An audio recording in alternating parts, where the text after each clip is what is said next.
Olá, pessoal. Estamos aqui mais uma vez num bate-papo pela Fundação Podemos. Eu sou Pietro, diretor de pesquisa e estudos da Fundação.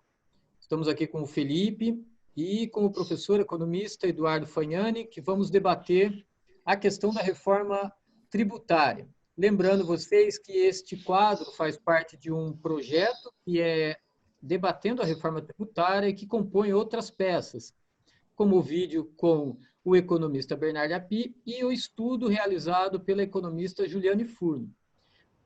O objetivo desse debate é trazer luz, né, discussão, engrandecer e qualificar a construção de propostas, sobretudo das bancadas de representação do Podemos, mas também que sirva de conteúdo para todas as pessoas, cidadãos brasileiros que têm interesse no tema. Então, eu gostaria, né, de passar também a palavra para o Felipe para dar as boas-vindas e depois que o professor se apresente e depois a gente possa começar essa rodada de conversa e debater a questão da reforma. Felipe, pode? Está com você agora. Opa, eu queria agradecer, né? O Pietro já fez a apresentação, a gente está dando continuidade nesse trabalho. Estamos com o professor Eduardo Fagnani. Vou passar a palavra para o professor já.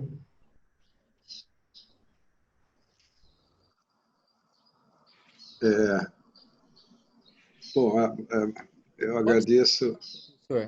Só para fazer umas boas-vindas. Então, queria agradecer o convite. É uma ótima oportunidade para a gente debater um tema tão relevante e cumprimentar os parlamentares e todos aí do partido e a Fundação por essa iniciativa. Legal. Eu vou começar fazendo pergunta, tá?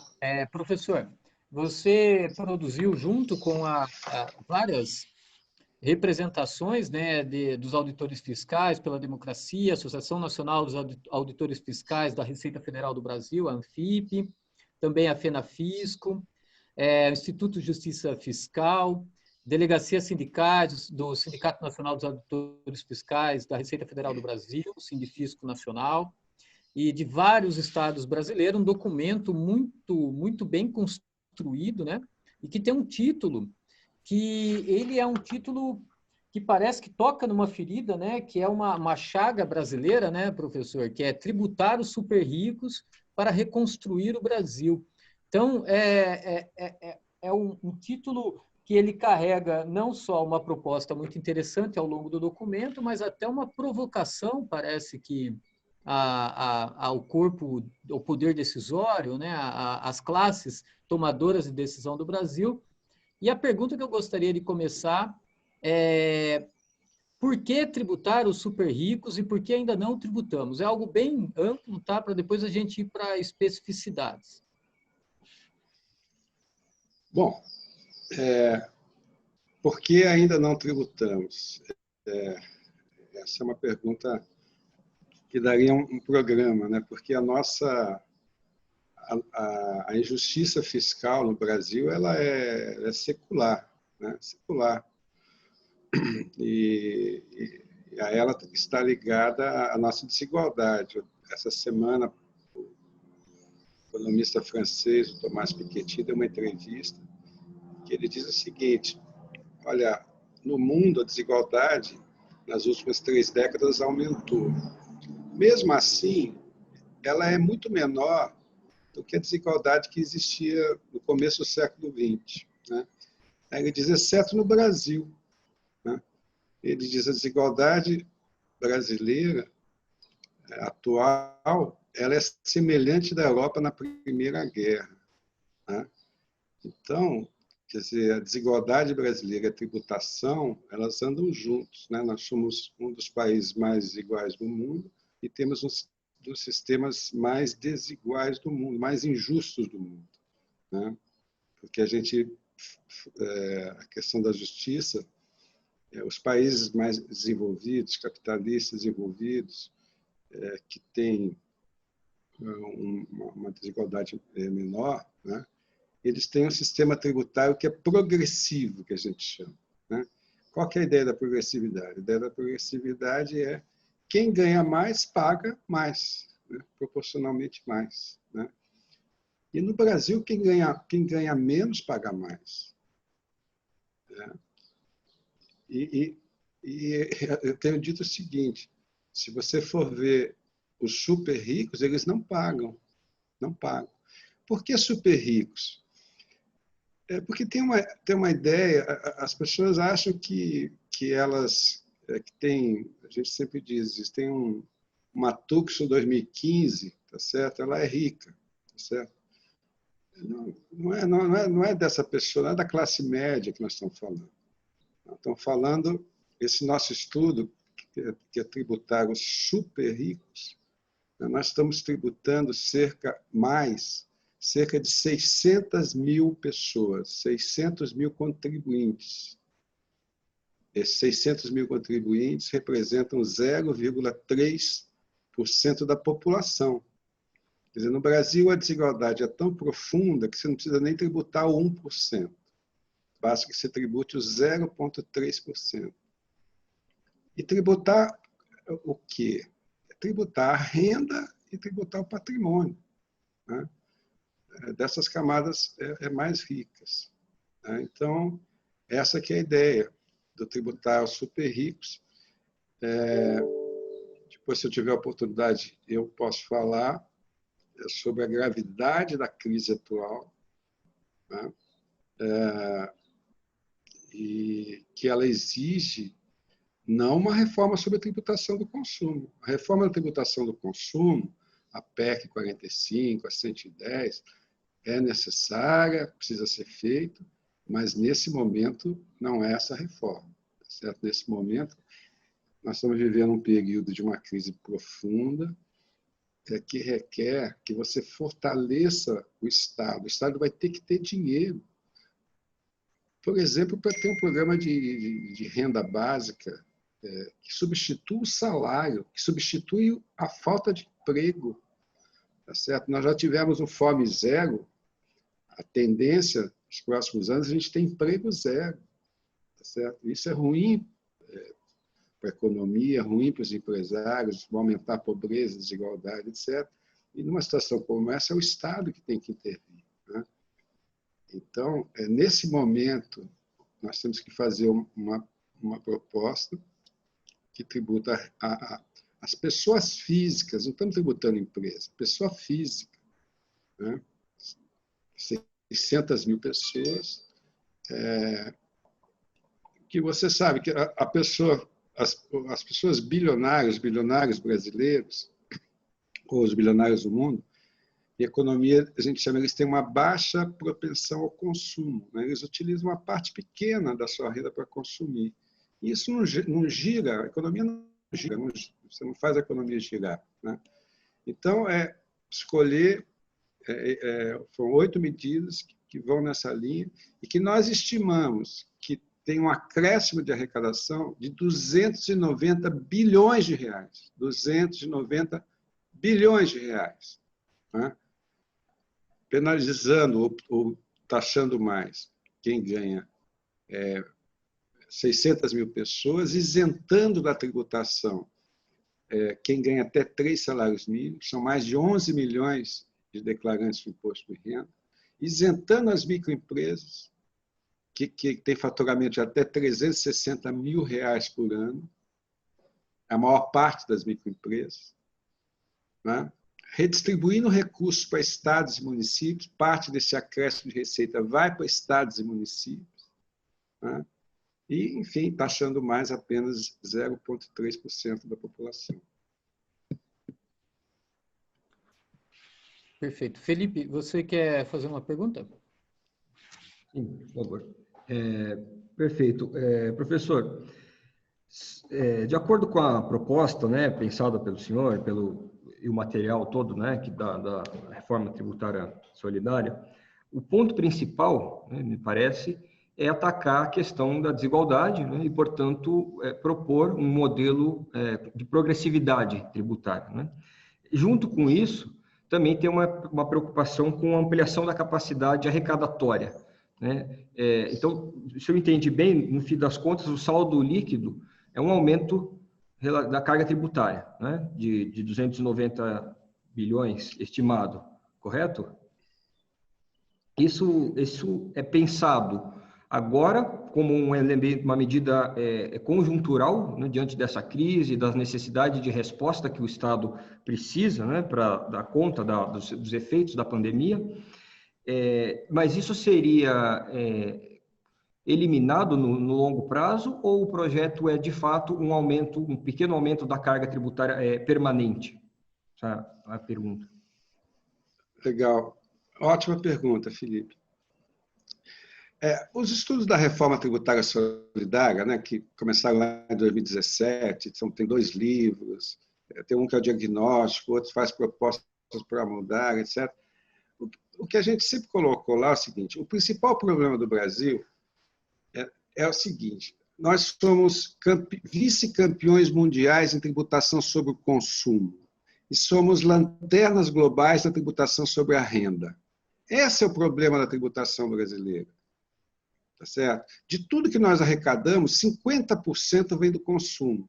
Enquanto nos Estados Unidos, que é um modelo liberal, né, é 17%. Tá certo? Por outro lado, nós somos lanternas na tributação sobre renda e patrimônio. De tudo que nós arrecadamos, 20% vem de renda e patrimônio, enquanto nos Estados Unidos é 50%. Enquanto que na Dinamarca é 65%, 67%. Então, o grande problema da tributação brasileira é esse: alta tributação do consumo e baixa tributação de renda e patrimônio. Essa é a ideia da regressividade, não é? Porque quem paga imposto no Brasil são os consumidores, e quem consome são os pobres, né? Quer dizer, a parcela maior da renda deles é capturada pelo imposto. Então, o que nós propusemos lá atrás? Nós propusemos o seguinte: vamos fazer a reforma da renda, do patrimônio, do consumo e da folha de salários. Tá certo? Tem que simplificar o consumo? Tem. Mas só simplificar também não resolve. Você tem que reduzir a participação relativa do consumo no total da carga. Entendeu? Então, o que nós propusemos lá? Nós fizemos estudos e mostramos assim: olha, tecnicamente é possível, com dados de 2015, aumentar a tributação sobre a renda e patrimônio em 350 bilhões, dados de 2015, e se você quiser manter a carga tributária inalterada, reduz a tributação sobre folha e sobre consumo em 350 bilhões. Fica no 0 a 0, mas o sistema tributário, você corrige a principal anomalia dele na comparação internacional. Tá certo? Então, essa aqui é a ideia. Bom, o que acontece agora, Felipe? Agora acontece o seguinte: eu vou insistir, se depois tiver a oportunidade, eu gostaria de falar sobre isso. Nós vivemos uma crise semelhante às maiores crises do século XX. É um momento gravíssimo do ponto de vista econômico. Então, você precisa capacitar o Estado. Agora tem que aumentar a carga tributária. Quem está falando isso não sou eu. O Armínio Fraga está falando isso. O Maílson da Nóbrega está falando isso. Tem vários economistas liberais que estão falando isso. Tem que aumentar a carga tributária. Talvez você nem aumente a carga tributária, talvez você recomponha a capacidade, porque a queda na arrecadação foi muito grande, foi muito maior do que o PIB. Então, provavelmente, a relação carga-PIB vai cair, né? Então, veja, o que a gente está propondo? Quer dizer, uma situação extrema, uma crise extrema, tá certo? Então, nesse primeiro momento, você tem que aumentar, você tem que recompor a carga ou aumentar, tá certo? Depois, mais à frente, quando a economia se recupera, começa a crescer, a arrecadação aumenta, aí você faz a reforma do consumo para reduzir, tá certo? Reduz o consumo e faz com que a carga volte ou ao mesmo patamar de antes, um pouco acima, né? Essa que é a ideia, tá? Essa que é a ideia. Eu insisto, se as pessoas não se derem conta da gravidade dessa crise, tá certo? Talvez elas não entendam o porquê de uma proposta desse tipo. Não sei se eu respondi a tua pergunta. Sim, sim, perfeito. Muito obrigado, Pietro. Professor, fazendo uma extensão aí nesse raciocínio de uma ação anticíclica, né, do Estado nessa crise que você destaca, sem precedentes, assim, poucos precedentes iguais a ela, esse aumento de uma capacidade de arrecadação do Estado, né, vamos dizer assim, recompor uma capacidade de arrecadação, pressupõe um ponto muito sensível no debate político e que eu vi no documento que vocês destacam, que essa proposta de reestruturação tributária, focando na renda e nas grandes fortunas, ela, se não for acompanhada de uma alteração no teto dos gastos, você acaba tendo uma nulidade desse efeito da capacidade de arrecadação. Eu queria que você discutisse esse efeito, possível efeito contrário que a lei do teto dos gastos pode fazer em todo esse raciocínio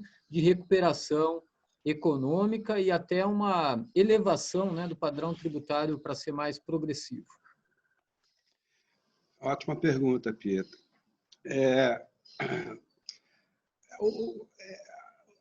Ao longo dos anos, nós fomos engessando a política fiscal, a política monetária. Tem muitas amarras, né? Tem o teto do gasto, tem a lei de responsabilidade fiscal, tem a regra de ouro, tem superávit primário. Quer dizer, é quase como se você criminalizasse, né, a ação da política fiscal.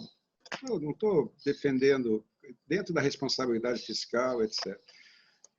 Acontece o seguinte, quer dizer, a história econômica ensina que em crises dessa magnitude, né, o Estado tem que fazer políticas anticíclicas, tá certo? Tem que fazer investimento, aumentar a renda, para ver se a economia volta, a expectativa melhora e depois, com o crescimento da economia, você recupera o acréscimo do custo da dívida, etc.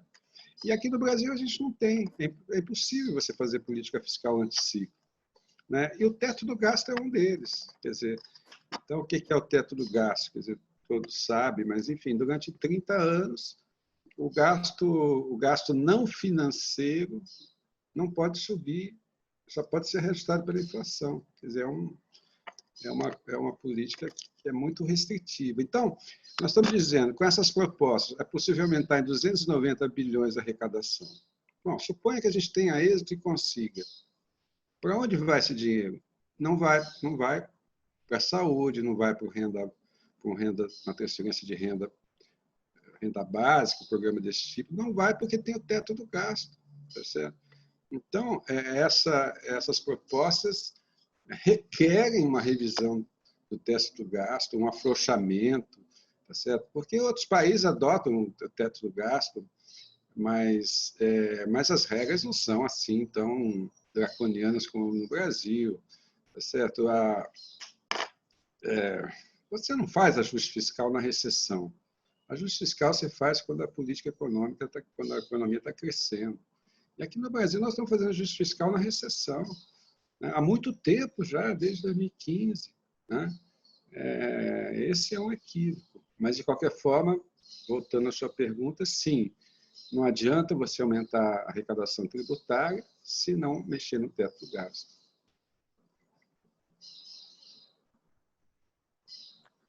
Felipe?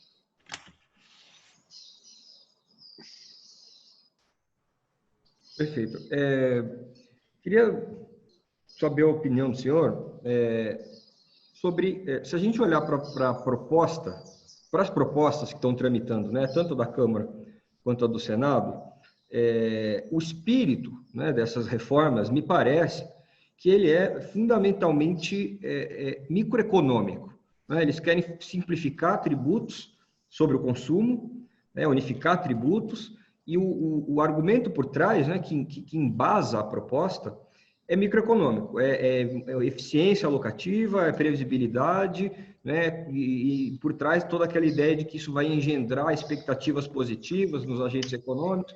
Tem até estudos, né, um deles que está por trás da PEC da Câmara, que estimam que essa proposta, uma vez aprovada, produziria um efeito positivo na renda per capita, né? Agora eu não me lembro, acho que de 20% em 20 anos. Calcularam 20%. Isso, né? 20%. Enfim, por trás disso está um raciocínio microeconômico, né? De eficiência e de previsibilidade dos agentes. E ali está ausente, né? Eu não vejo, né, junto daquela proposta, nem uma preocupação com a questão distributiva, né? E tampouco macroeconômica, né? Nem para ser expansivo, nem contracionista, é nulo, né? É unicamente uma questão de simplificação e de aumento da eficiência do sistema tributário, né?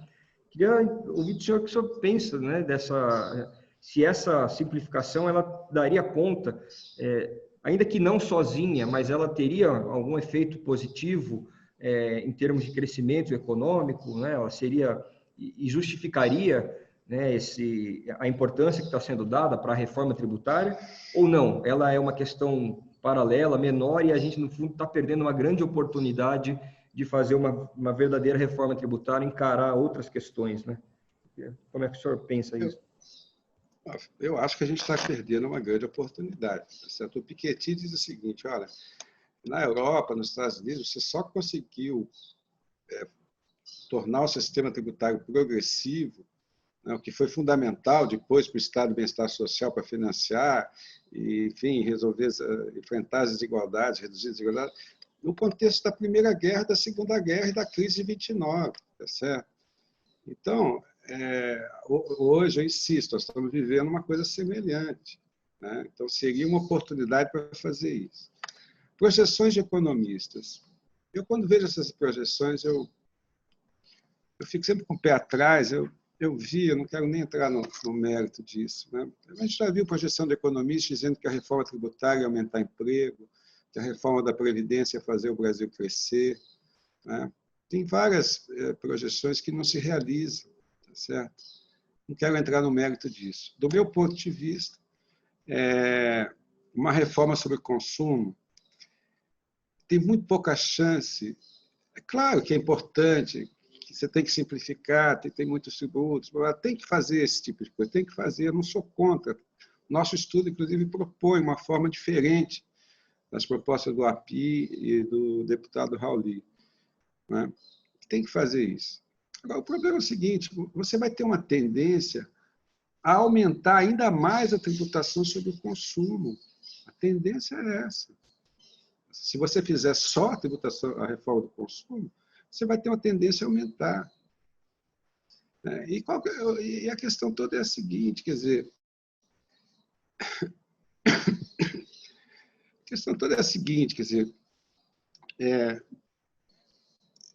o consumo retira a renda das pessoas que consomem, tá certo? Então, uma televisão, a mesma televisão, um cara que ganha R$1.000, suponha que tenha R$300, a televisão custa R$1.000 e tenha 30% de imposto, R$300, não hipótese. Ela está tirando 30% da renda de quem ganha R$1.000. Uma pessoa que ganha R$10.000, ela está tirando 3% da renda. Uma pessoa que ganha R$100.000, ela está tirando 0,3% da renda, tá certo? Então, se você simplifica, mas mantém esse nível altíssimo, né, da tributação do consumo, você não vai transferir renda para uma pessoa que consome. É uma conta simples assim, tá certo? Mas agora, o que está sendo pensado? O problema é que não é de hoje, viu, Felipe? A agenda da simplificação do consumo é a agenda da reforma tributária dos últimos 30 anos. Nos últimos 30 anos, a reforma tributária virou sinônimo de simplificação. É uma agenda que interessa, sobretudo, aos interesses empresariais, às corporações. Vamos deixar claro isso. Tá certo? Agora, o que eu acho interessante é o seguinte, quer dizer, hoje, até o Banco Mundial, o Fundo Monetário Internacional, a antiga presidente do Fundo Monetário Internacional, a atual presidente, diz o seguinte, A desigualdade prejudica o ambiente de negócios, a desigualdade coloca em risco a economia. Chegamos a um limite, não dá mais. Vamos continuar com a estagnação secular, se continuarmos com esse nível de desigualdade. Tem que fazer tributação progressiva. Quem está dizendo isso é o Banco Mundial, é o Fundo Monetário Internacional. Certo? Agora, veja bem, se há 30 anos atrás a desigualdade no Brasil era alta, mas agora ela vai ser astronômica nos próximos anos. Quer dizer, essa agenda do consumo, do meu ponto de vista, ela virou anacrônica. Certo? Do meu ponto de vista, ela era injusta, porque não corrige o que é central. Limitada, porque não gera um tostão a mais para o Estado para enfrentar uma crise desse tamanho. Né? E é anacrônica, porque a questão da desigualdade, que já era um problema absurdo, vai ficar muito maior. Né? Então, quer dizer, o que eu acho incrível, né? Nosso capitalismo, nossa elite, ela é muito atrasada, ela é muito anacrônica, né? Porque se você faz uma tributação justa que libere renda por consumo, isso vai beneficiar todo mundo. Quer dizer, não existe capitalismo sem consumidor. Né? E não, pelo contrário, todas as reformas que são feitas são para tirar mais dinheiro do consumidor, mais dinheiro do consumidor. A reforma trabalhista, a reforma da Previdência, a reforma tributária, vai ser uma hora que você vai matar a galinha dos ovos de ouro. Quer dizer, como é que você... Não tem capitalismo sem consumidor, tá claro? A melhor coisa para a empresa, para o negócio, para os ambientes dos negócios, etc., é que você tenha um mercado de consumo interno que seja poderoso, tá certo? Para ter demanda, tá certo? Sem demanda, algum empresário vai investir, o cara vai montar uma fábrica de sorvete, se não tem ninguém que compre sorvete, tá certo? Nós estamos caminhando para isso. Né? Então, eu acho que a preocupação com a simplificação, que vem dos últimos 30 anos, já era insuficiente, agora com essa crise é uma ideia fora de lugar, tá certo? Não existe na história do capitalismo nenhum país que enfrentou uma crise desse tamanho com reforma de tributação, de simplificação de consumo. Eu não conheço. Você conhece alguma, Felipe? Você conhece alguma, Pedro? Eu não conheço. Perfeito. E só para, no fim das contas, né, o que o senhor está dizendo é que tratar, né, eficiência, né, se a gente pegar os princípios, eficiência e justiça tributária não são opostos, né? No fim das contas, se a gente trouxer o princípio de justiça tributária, ele também é funcional para o próprio fomento da atividade econômica, né? Não são coisas contrárias, né? Você sabe que eu estava vendo isso ontem e hoje. A ideia da equidade está no Adam Smith, Riqueza das Nações. Quer dizer, o sistema de impostos tem que ter equidade, certo? A ideia de cada um paga de acordo com a sua capacidade contributiva. Está no Adam Smith. Um liberal clássico, tá certo? E depois, os princípios da tributação continuam e tal, esse princípio da equidade, da eficiência estão sempre juntos. Mas aqui a gente só vê a questão da eficiência do ponto de vista corporativo. Eu acho que é uma política burra. Perfeito.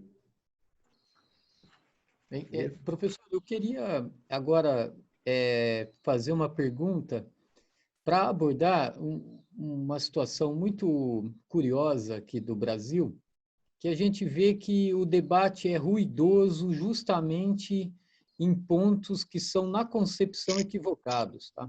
A gente costuma ver muitas pessoas se opondo de primeiro instante ao debate da tributação de grandes fortunas. Você já falou brevemente, mas eu gostaria que você explicasse melhor o funcionamento desse imposto sobre grandes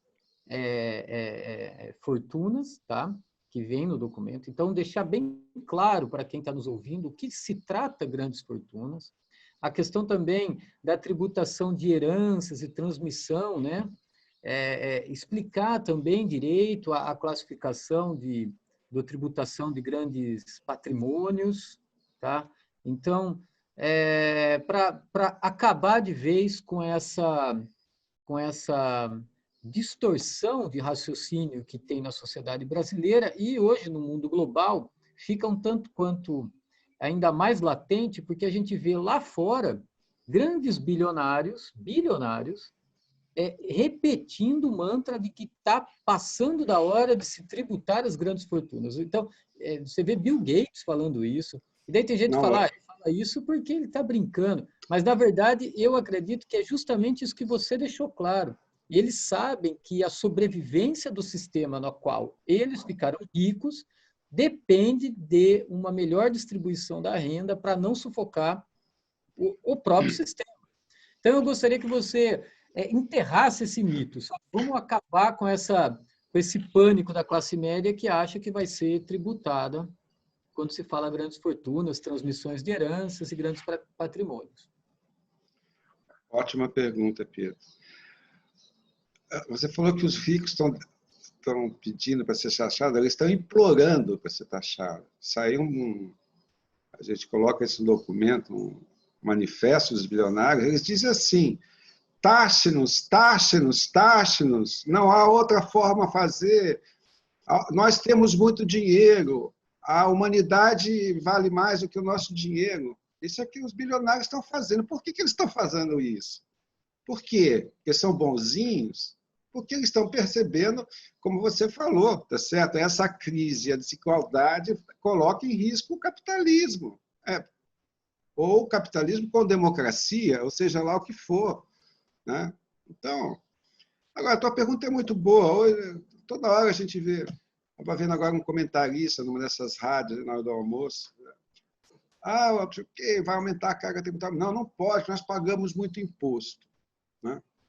Então, todo mundo acha que paga muito imposto, porque tem um impostômetro, porque tem campanhas publicitárias. Né? As pessoas não se percebem o seguinte: nós pagamos muito consumo sobre o consumo.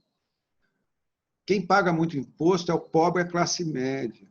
E só pagamos muito imposto, pobre e classe média, porque os ricos, os super ricos, não pagam. Essa que é a questão. O problema não é o imposto, o problema é que ele está mal distribuído, a incidência dele está mal distribuído. Vai em cima do pobre, da classe média, por quê? Porque não vai no rico. Quando eu falo para você, a tributação brasileira ela é secularmente regressiva, é porque na história do Brasil sempre teve um movimento para fazer assim, não taxa o rico, não me taxa que eu sou... Bom, mas o Estado precisa de dinheiro, tudo bem. Então, você faz o CM, você faz o ISS, você faz o IPV, a contribuição sobre o lucro líquido, a contribuição sobre o faturamento, vai se virando para criar formas de financiar o Estado que não impegue, tá certo? E todas as formas que não pegam o rico é sobre o consumo. Essa que é a questão central. Né? Então, as pessoas precisam entender isso, quer dizer, a classe média e a classe baixa, de baixa renda, paga muito porque a outra parte não paga. O andar de cima não paga. Essa que é a ideia. Tá certo? Então, nós estamos falando de super rico. Tem esse outro problema, né, que uma pessoa de classe média se acha rica. Não, estamos falando de super ricos. Nós estamos falando de 206, por exemplo, uma amostra, 206 bilionários brasileiros que nos últimos 5 anos de crise triplicaram a sua fortuna, que era de 350 bilhões, passou para 1 trilhão e 300 bilhões em 5 anos de crise. Isso representa quase 20% do PIB brasileiro. E o sistema tributário brasileiro, o mais paradoxal, não tenho nada contra as pessoas ganharem dinheiro. O problema é que o sistema tributário brasileiro tem uma série de mecanismos que isenta essas pessoas da tributação. Né? Então, a mais importante, eu vou falar rapidamente sobre imposto sobre fortunas e sobre herança que você falou, Mas a reforma mais importante que a gente tem que fazer, Pietro, é do imposto de renda à pessoa física. Tá certo? Por exemplo, eu estou falando dos bilionários que eles são isentos de tributação. Vocês sabem disso. Tem um mecanismo aqui que chama a não tributação da distribuição de lucros de dividendos aos sócios das empresas. Então, você pega um banco. Os bancos lucraram 80 bilhões, os 4 maiores bancos, no ano passado. Pega um banco desses que lucrou 20 bilhões. Ele vai distribuir 10 bilhões de juros, de lucros e dividendos para os seus sócios. Quem são seus sócios? São pessoas físicas. Tá certo? Então, você vai ter lá, eventualmente, um acionista de um desses bancos que vai receber, por exemplo, 400 milhões de reais. 400 milhões de reais de lucros e dividendos. A pessoa física. E esses 400 milhões de reais não é isento de tributação. Tá certo? A Receita Federal tem dados que mostram o seguinte: quem ganha mais de 400 mil reais por mês tem 70% da sua renda isenta de tributação, por conta de mecanismos como esse, como a não distribuição de lucros e dividendos. Você pega as alíquotas do imposto de renda do mundo, né? Os países centrais, a alíquota máxima do imposto de renda, para quem ganha muito, a maior parte dos países é em torno de 50%, 55%, 40%, 50%. No Brasil, a alíquota máxima é 27,5%. Uma pessoa que recebe 5 mil reais, uma enfermeira do SUS, professor, 5 mil reais, ele tem 27,5% da sua renda na hora par. O imposto de renda captura, na fonte. E uma pessoa que ganha 500 mil reais, ele paga a mesma alíquota de 27,5%. Quer dizer, essa ideia da progressividade não faz sentido. Então, estou te dando alguns exemplos de por que é uma ideia fora do lugar, para ser elegante, tá certo? Você, com distorções desse tipo, você fazer uma reforma que só cuida do consumo, da simplificação do consumo e não enfrenta essas questões. Não faz sentido isso, do ponto de vista lógico. Não faz sentido. Imposto sobre grandes fortunas. Todos os países menos desiguais do mundo fizeram em algum momento, nos anos 60, 70, 80. Nós aprovamos isso na Constituição de 88, se eu não me engano, é um projeto do Fernando Henrique Cardoso. E não foi regulamentado até agora. Tá certo? Só voltar um pouquinho. A gente estima que desse aumento de 290 bilhões, a maior parte dessas receitas, 160 bilhões, vem das mudanças do imposto de renda. Fim de isenção de lucros e dividendos, uma nova tabela progressiva que taxe mais quem ganha mais, e outras medidas, isso dá 160 bilhões, é quase dobra o imposto de renda no Brasil. Aí sim, pegando 0,3% da população. O imposto sobre grandes fortunas. O que nós estamos definindo como grandes fortunas? Quem tem um patrimônio superior a 15 milhões. Então, o cara tem 15 milhões. Até 15 milhões ele não paga nada. Se ele tiver 17 milhões, ele vai pagar 0,5%, 0,5% sobre 2 milhões. Agora, você sabia quantas pessoas têm um patrimônio de 10 milhões no Brasil, superior a 10 milhões? São 59 mil pessoas. 59 mil pessoas. Isso é dados da Receita Federal, 59 mil declarantes. São 0,028% da população. A questão das heranças, que você está falando, as grandes heranças, estão falando grandes heranças. O que é grandes heranças hoje no mundo? Em média, 35%, 40%. A alíquota máxima de grandes heranças. Você não vai taxar a herança de uma pessoa que tem um patrimônio pequeno, tá certo? A alíquota máxima é em torno de 30%, 40%. Na Bélgica, se não me engano, é 80%. No Japão, parece que é 70%. Não me lembro agora os dados. Como é que é no Brasil? A alíquota máxima, 8%. Esse é um tributo estadual. Todos os estados praticam 8%? Não, tem meia dúzia de estados que praticam 8%. A maior parte cobra 4%. Você pega o ITR, Imposto Territorial Rural. O Brasil é uma potência do agronegócio. Mais da metade das exportações são agronegócio, participação no PIB de uns 25%. Quanto que a arrecadação do ITR representa na arrecadação de tributos federais? 0,1%. 0,1%. O valor, o ITR é um valor declarado. O proprietário da terra declara. Os dados de 2015 e 2016, se não me engano, o valor médio declarado das grandes propriedades era R$ 2.300. Então, sabe, eu queria falar para vocês o seguinte. Eu estava dizendo que essa é uma das crises comparadas às crises do século passado, né?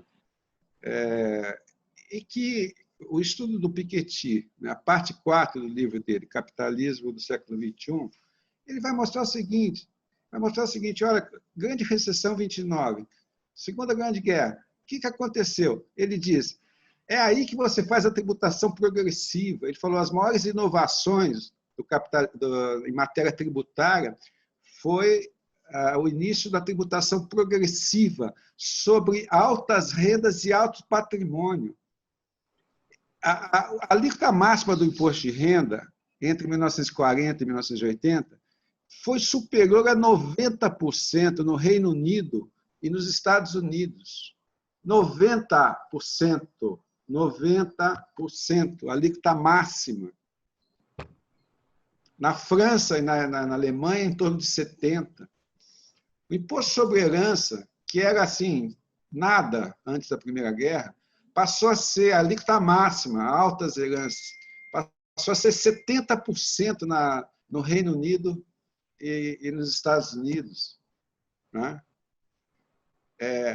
E aí você vai perguntar para mim o seguinte, e ficou assim até 1980, é só com o neoliberalismo, Reagan, Thatcher, tal, que eles baixam, mas baixam para um patamar em torno de 60%, 50%, 60%. Agora você vai perguntar para mim, quem foram os caras que fizeram essas reformas?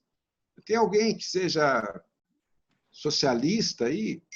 Não, quem foram os caras? Foram o Roosevelt, Eisenhower, é o Truman, é o Marshall, é o Hoover, é o de Gaulle, é o Adenauer, é o Churchill. São liberais. São liberais. O Keynes é um liberal. O Beveridge, que é o pai do Estado de Bem-Estar Social, é um liberal. O Beveridge, em 42, escreveu o clássico documento dele, que a ideia dele era abolir a necessidade. Não tem sentido na Inglaterra as pessoas serem escravas da necessidade, a necessidade física, sobrevivência. Tá certo? Quem fez isso? É um liberal. Claro. Então, eu acho que nós vivemos no Brasil hoje uma crise, no mundo, né? Uma crise semelhante a essas. Uma crise grave, com uma recuperação incerta e demorada. Tá certo? O mercado não é capaz de enfrentar essa crise. O Estado, pelo menos é o que a história ensina, é quem pode, quem tem esse papel. É assim que nós estamos vendo, Estados Unidos, Inglaterra, Alemanha, tudo. Hoje, em 2007, 2008, na década de 40, na década de 30 do século passado. É assim que a história ensina. Tá certo? Então, é essa que é a situação hoje. Numa situação como essa, o Estado tem que ser fortalecido e tem que ser capacitado financeiramente. Não apenas pela tributação, mas também pela tributação. Né? E o que eu vejo é que essas reformas que estão no Congresso, elas dão as costas para isso. Eles estão vivendo num mundo que eu não reconheço esse mundo que eles vivem. Está claro? Porque não enfrenta essa questão. Querem agora implantar uma agenda que eles estão alimentando há 30 anos. É a mesma agenda há 30 anos. Que, insisto, é necessária, é importante, mas ela é colocada de uma forma, hoje, ela é absolutamente anacrônica. Perfeito. Perfeito. Felipe, fazer mais uma pergunta para o professor. Depois eu vou pedir umas considerações finais para a gente já encerrar o nosso bate-papo, que está chegando ao final, tá bom? Pode ir lá, vai, Felipe. Muito bom. Não, acho que o professor já explicou muito bem, né? Deixou bem claro os pontos centrais, né? O espírito, né? do problema, né? Que a gente deveria enfrentar, e acho que é um momento importante, né? Então eu vou até tomar a liberdade de pedir para fazer uma pergunta um pouco mais política nesse sentido, né? A gente está diante de uma conjuntura crítica, né? Que pode ser uma janela de oportunidade para mudanças, né? Assim como os momentos históricos, como a Primeira Guerra, a crise de 29, né? que o professor mencionou. Queria saber se o senhor vê como o senhor vê a possibilidade hoje, né, politicamente, de conseguir trazer, né, esses temas, considerando que a reforma está sendo, a do governo, pelo menos, né, está sendo apresentada fatiada, né, no varejo, em várias partes, e o debate tá bastante... está tomando, né, o tempo, né, as discussões no Congresso.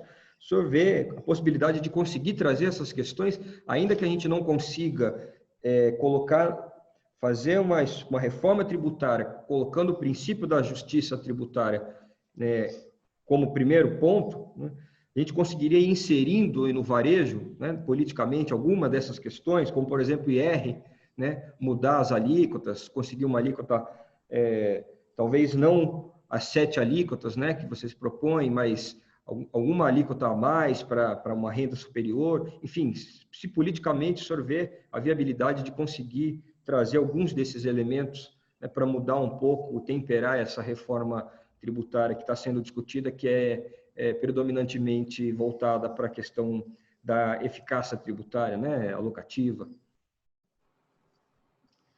Olha, Felipe, a tua pergunta é muito boa, né? Mas eu vejo com muita dificuldade assim, falar no governo, Paulo Guedes, né? Que eu gosto muito de uma frase do professor Beluso, sabe? Que ele escreveu isso há uns 10 anos atrás. Mas ele dizia assim, ó, antigamente as ideias no Brasil chegavam de navio e agora elas chegam de carro de boi, certo? Então, eu acho que é isso. Quer dizer, a minha aflição é ver, por exemplo, o Financial Times. Financial Times, a Bíblia do capital financeiro, pedindo nos editoriais que as lideranças atuais se inspirem nas lideranças do New Deal, nas lideranças do pós-guerra, tá certo? Chama pelo Beveridge, né? Se inspira em Beveridge. Imagina o Financial Times pedir para as lideranças se inspirarem no Beveridge, que é o pai do welfare state, etc. Né? O Financial Times está pedindo um novo contrato social baseado na ideia da cidadania. Hello, Financial Times. Não é o Foro de São Paulo, não é a Unicamp, é o Financial Times. Então, isso é o que está acontecendo no mundo. Os bilionários estão pedindo, pelo amor de Deus, taxa para salvar o capitalismo. E aqui no Brasil, o Paulo Guedes quer implantar um modelo chileno. Ele continua persistentemente querendo fazer o modelo chileno. Como é que é a tributação no Chile? Eu falei que o Brasil é vice-campeão mundial em tributação sobre o consumo. O campeão mundial é o Chile. A carga tributária no Chile, se eu não me engano, é 23%, 24%. Como é que você chega a uma carga tributária tão baixa? Não tendo proteção social. Você privatiza tudo. Tá certo? A nossa se você só, Previdência, INSS urbano e rural, 8% do PIB. Saúde, não sei o quê. Bom, se você acaba com tudo isso, você pode reduzir a carga tributária de 34% para 24%. Esse é o modelo que o Paulo Guedes quer implantar. Vamos combinar. Tá certo? É isso. Então, ele continua como se nada tivesse acontecido no Chile nos últimos 6, 7 meses, certo? E como se nada tivesse acontecido no mundo após essa crise. Então, e o que eu acho? A gente fica tão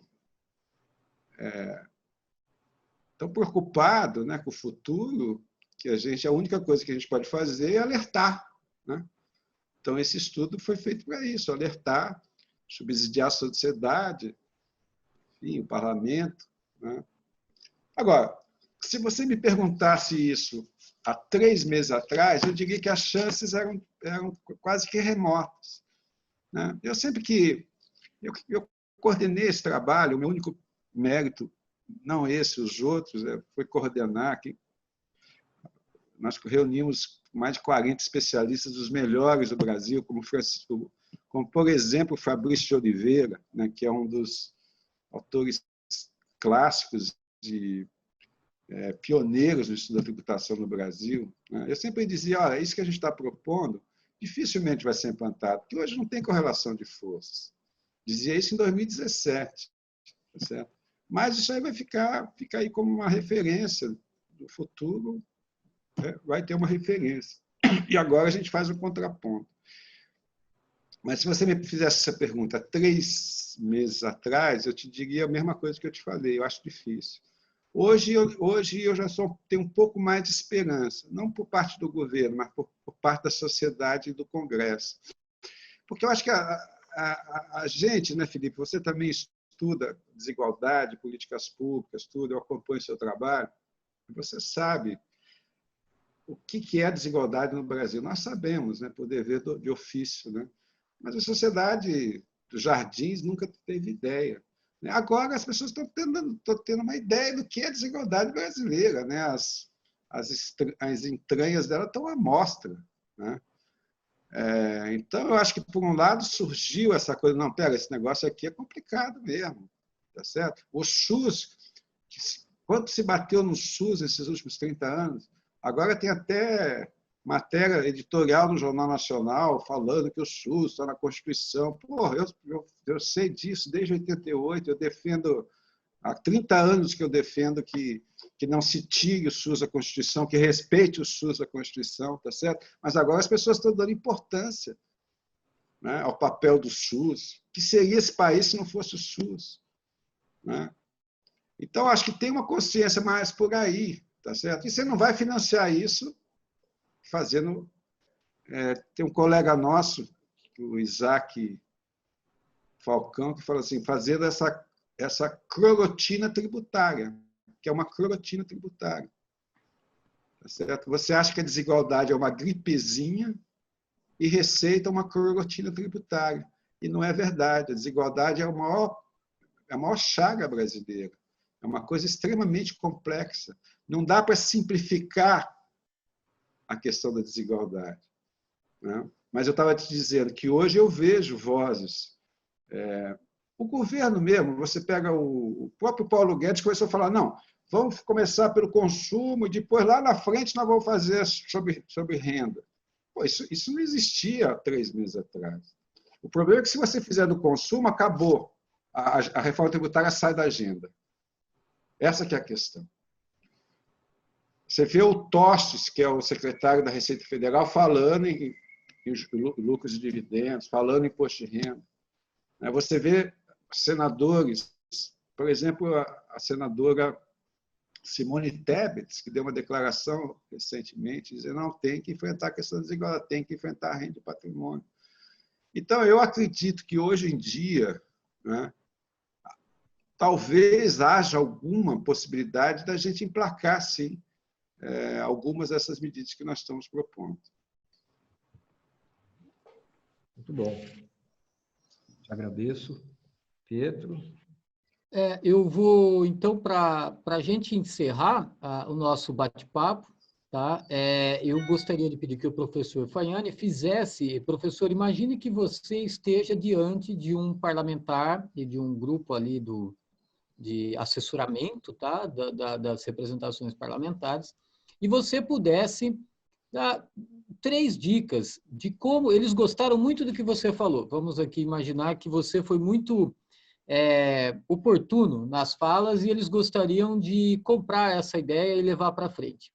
Professor Faiani, quais 3 dicas você daria para esse pessoal poder iniciar uma transformação visando reduzir a desigualdade através de uma reforma tributária progressiva. Fique à vontade, pode falar 3 dicas aí. Eu não sou muito bom para dar conselho, mas, de qualquer maneira, antes de dar as 3 dicas, é o pano de fundo, né? Um parlamentar, ele representa a sociedade, né? E tenho a certeza que a maior chaga do Brasil é a desigualdade. A desigualdade, eu sempre digo assim, a desigualdade, o Brasil é uma procissão de desigualdade, né? A desigualdade está em todo canto. Onde você olha, você vê desigualdade. Eu vejo a desigualdade quando eu vou no restaurante, eu vejo desigualdade quando eu vejo a minha vizinha aqui tratar as pessoas que trabalham na casa dela. Enfim, a desigualdade está em todo canto, né? A desigualdade da renda, a desigualdade tributária, a desigualdade do acesso à saúde, a saneamento. Nós não resolvemos nem a desigualdade do século XIX. Tá certo? Então, é essa a questão central, né? E para começar a enfrentar essa questão, nós temos que fortalecer o Estado social. E para fortalecer o Estado social, nós temos que ter fontes de financiamento. A história econômica ensina que países que têm uma desigualdade relativamente menor combinaram tributação progressiva com o estado de bem-estar social. Um não existe sem o outro. Tá certo? E nesse sentido que a tributação é fundamental, né? Então, comece pela reforma do imposto de renda da pessoa física. Essa é a questão mais importante, né?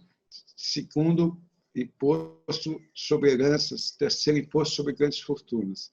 Aí é um bom roteiro para a gente começar a pensar alternativas para um país melhor. Perfeito, ótimo.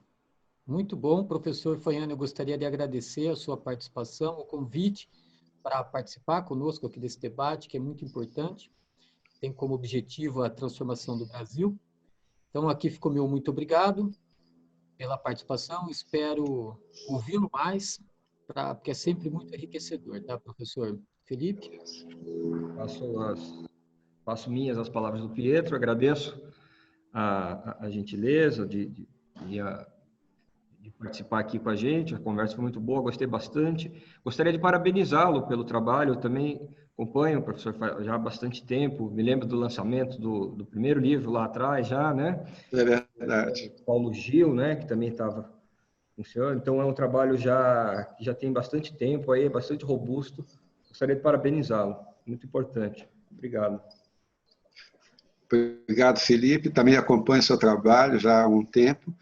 E Pietro, obrigadíssimo pelo convite, foi uma satisfação, estou à sua disposição.